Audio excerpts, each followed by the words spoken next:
We're joined now live in Cairns by cyclone expert Jonathan Nott, Professor of Geomorphology and Natural Hazards at James Cook University. Thanks for joining us again. And you've been driving around looking at the damage. Is it more or less what you expected? In some places it is, Tony. In other places it's actually more than I expected. It's quite devastating, especially around the Cardwell and Port Hinchinbrook area. It almost looks like a tsunami has gone through there, and I've been in after a lot of tsunamis, so it reminds me very much of that. How lucky was North Queensland about where the cyclone landed? Because it does appear that there wasn't the vast amount of devastation that could have happened if it had hit a larger town or a city. We were extremely lucky that it's come through between the two major regional centres here, Cairns and Townsville. If it had come through in Cairns, for example, we would have had absolutely widespread devastation, something that Cairns had never seen, or probably North Queensland had ever seen. It would have been absolutely terrible, and exactly the same thing would have occurred in Townsville if that eye had crossed just to the north of Townsville.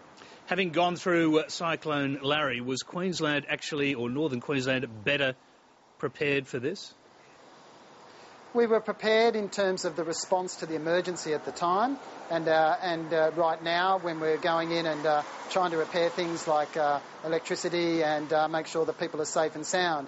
But mitigation strategies still haven't improved in all that time.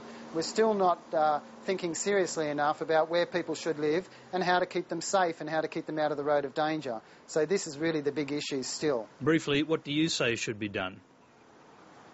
I think that we should revise our mitigation strategies quite stringently. I think that we need to look at where people were impacted by this event, where the houses were built and how high above sea level, and from now on make sure that we build higher above sea level and further inland. So if another event like this comes through, and it will, make sure that nobody is in the path, whether it's the people or their properties.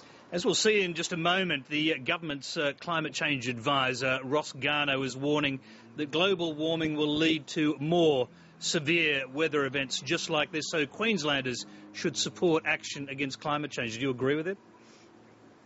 Yes, absolutely, and we do expect to see more extreme events, particularly in the tropical regions. We're going to see more extreme tropical cyclones, Category 5 cyclones. We're going to see more extreme rainfall events and floods, and we could also see more extreme droughts too. So we really do need to take these warnings very, very seriously and absolutely support it. Do you think that it is inevitable that we will see more Category 5 cyclones like Yasi and perhaps not be as lucky next time where they land?